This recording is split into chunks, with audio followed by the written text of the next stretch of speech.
So, Mrs. Stewart, we are going to go through your observation. I have already given you a copy of, I guess just a copy of what I already written down during your class. So if you kind of want to look at it, clearly the top section is just, data about like your class, how many students, things like that you have. And then the instructions of just, you've read it through it. Like during this observation, I'm going to look at your strengths. I'll fill in those areas for different pieces, different content that I'm looking in, and then I will also, you've also given me possible, or hopefully you've come with me with somewhere that you want to grow and you want to develop. Seeing you as a teacher before, I know that I don't have to worry about you. I know that you are reflective in your craft. You clearly are very, very able to monitor and adjust, but also it's clear that your commitment to your profession is clear. And so I wanted you to come, hopefully to me, if there's something that you want to work on, or if you want to keep developing on something, or if there's something that you want to specifically see, I want to help you with this. So I want you to see this as a, if you will, like a breathing document. We'll have it on our Google Sheets as well, or our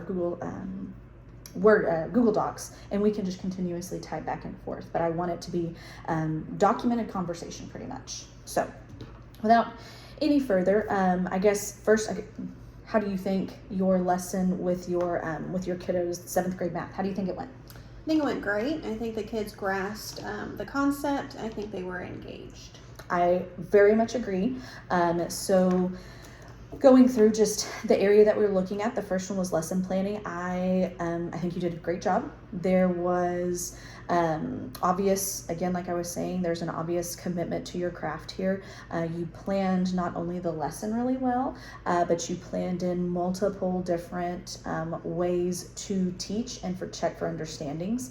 So you had everything from small group to kids presenting the information, but then you also ended it with whole group where you presented. So I think you touched a lot of different learning types there, which I think clearly is something that you have thought about.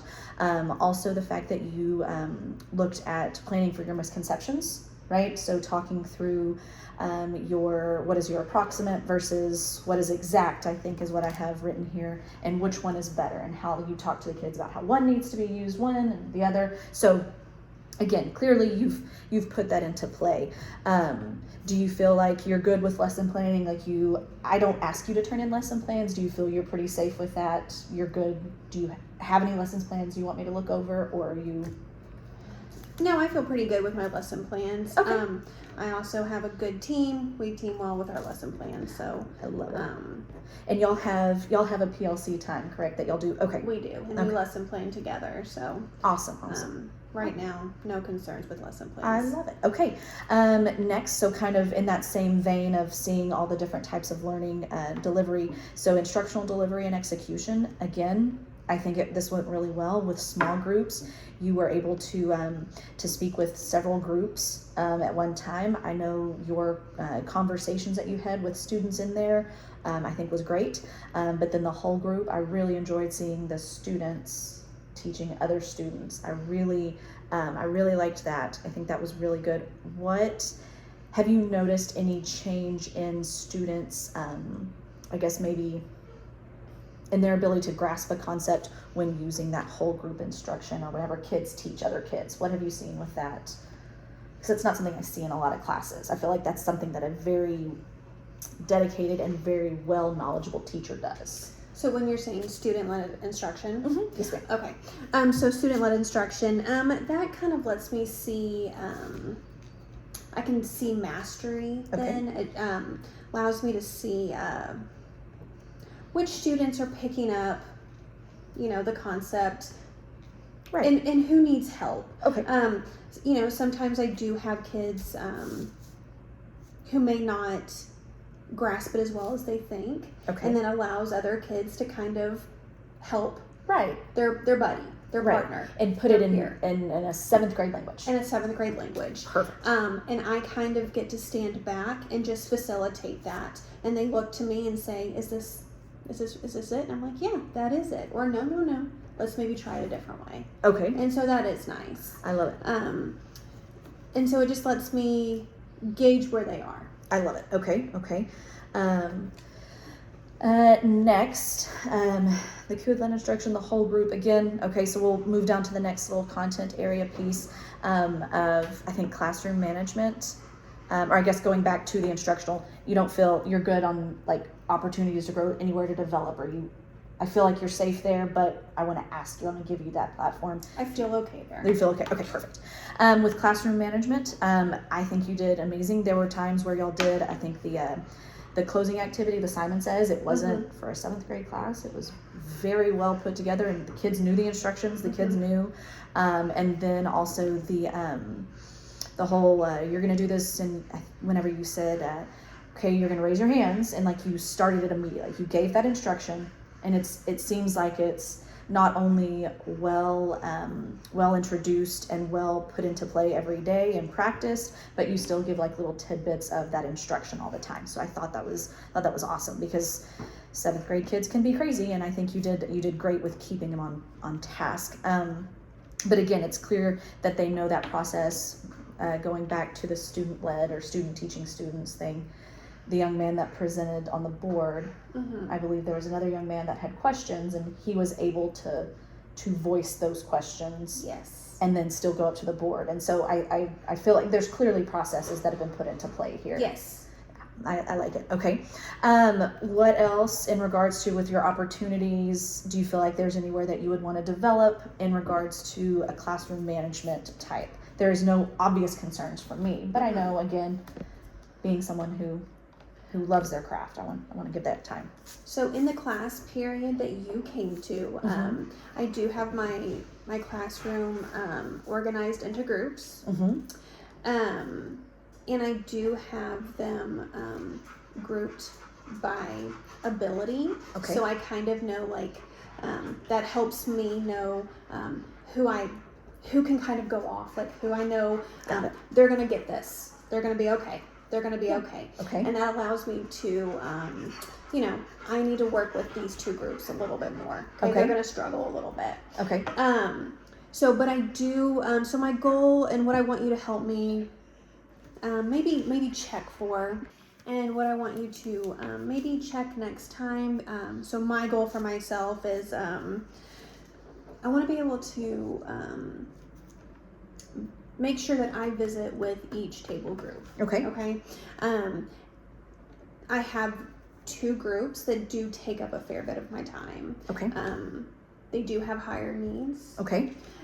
So I do find myself spending more time with those 2 groups because they do require it. Okay. So more of like a proximity. You want to make sure, again, you can do a small check-in with each group, with each table, because I did notice you did spend a lot of time with those front 2 tables, but I also A, see why, and also B, your other groups weren't off task, but you still want to be able to check it, and I appreciate that. Okay, well, that will be something that I here in the next few weeks, I'll come in again and see, how we're going on it, or the next time, if you want, the next time you go through small group instruction, I'll give it a couple of weeks so you can kind of practice it. But I mean, I can come in if you just want to shoot me a text or shoot me an email saying, hey, here on this day, I'm going to do small group.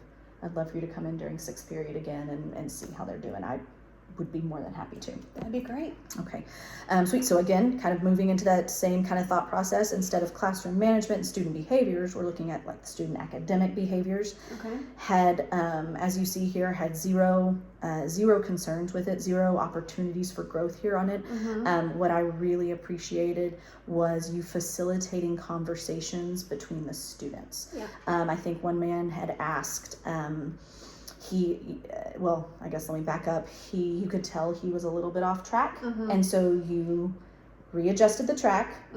He fixed himself, and then him and his group sat there and talked, and they were teaching each other. So Yes. I loved that academic behavior, that one, and then also getting up and the presenting, him being able to know, it very much reflect kind of the AVID strategies they do in their tutoring stuff. Yeah. So I appreciate that. You can tell the kids know how to question and question correctly. So props to you on that one. That one was awesome. which again lends to that student academic behavior, lends to the you have not only an environment that is conducive to risk taking. Clearly, you have students getting up on the board whenever you asked who was right, who was wrong, and kids just raised their hand. They were not scared. No. As a lot of 7th graders tend to be. Yeah. But you can tell you've created a risk-taking environment, or a safer environment, but also an environment that is a learning one. So the kids, teaching the kids, and the board, or the students up at the board, and them talking through all of their questions. And I specifically also liked where it wasn't a question, but one of your students praised the other students, saying, "I liked how you did that." Yeah. So I think that is, again, it's clear that you have made steps to creating a culture of again, acceptance and of trust, and that's awesome. Kind of those two put together, do you feel comfortable there? Again, you don't want to have any kind of development, anything you want me to look for with those two things? You feel you're good? Not right now. Okay. I do like it. I like being able to take small little chunks at a time. So I guess for sure your classroom is an open one. Next, so I guess this one's kind of our next one, and our, I guess, last one, because with your assessment and then you're checking for understanding.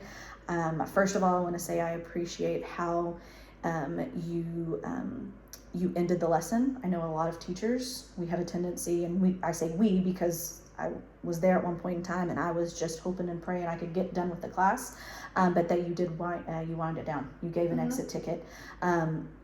Really appreciated that you tied it to real world.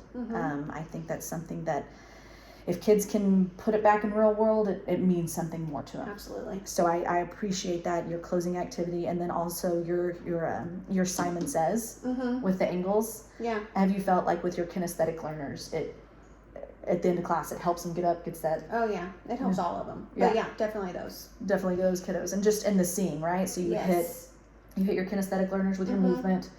You hit your visual learners with people that need to see, your right angles, you're obtuse, you're acute.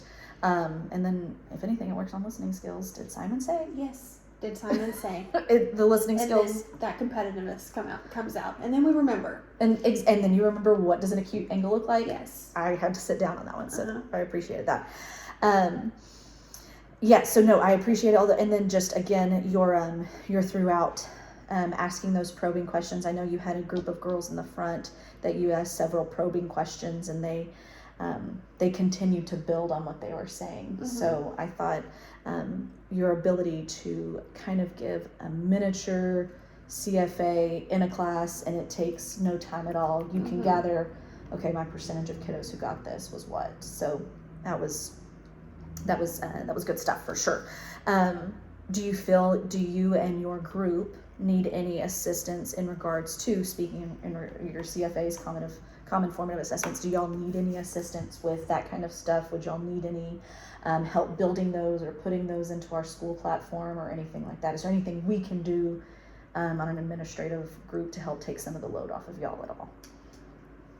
Not right now. Okay. I don't think so. Okay, so I will speak with your instructional coach and kind of talk to them and see if there's anything I can do, or if we can do, again, to take some of the load off of you all. We want to do that. And then lastly, the last little section is our professional disposition. Clearly, I have no concerns with you there. I feel like you are in the utmost of a professional. So we're gonna say that you're proficient there. So kind of, again, summing up all of our thought process here, your lesson plannings, you're doing good. You feel like you're good there. During your team, that's when you primarily work, is during your PLC meetings. So you're good. Instructional delivery, again, I'm going to say that you are the beyond proficient, the borderline masters. I want to come in and continuously watch your class so I can sit there and say, so I can consistently see these behaviors. I know you have these, but so I can sit there and with fidelity come in.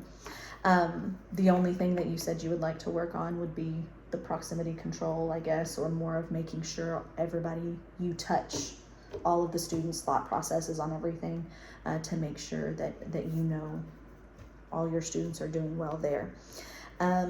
Again, academic behaviors and learning environments, you've created a culture that is a positive one, is a one of risk taking and is safe, where everyone feels that they can say and not say, but I guess work in their own ways, and they're not, and they have that risk of failing, but that's okay because we learn from it. You build off of it. That's right. And then lastly, we'll say with your checking for understanding, you're good there.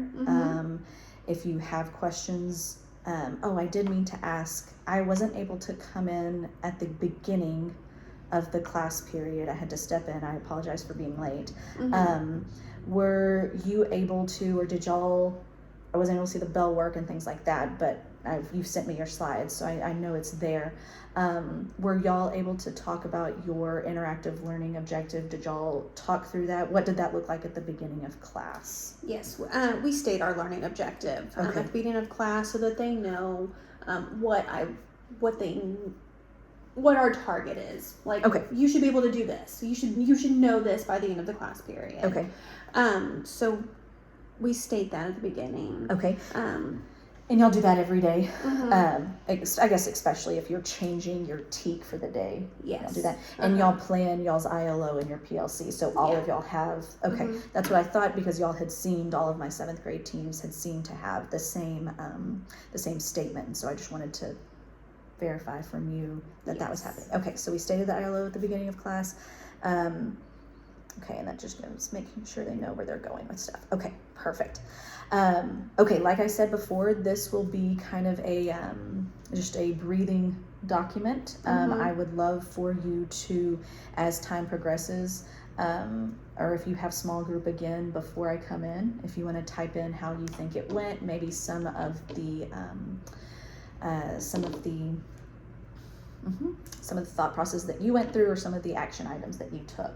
I think it's important that, we focus on just a little thing. I mean, clearly I'm not worried about any big things with you, but we look at the small things. And once we get those, we can just keep moving and then keep on growing from there. So let me know if you need anything, but I appreciate you letting me step in. Yeah, absolutely. Okay.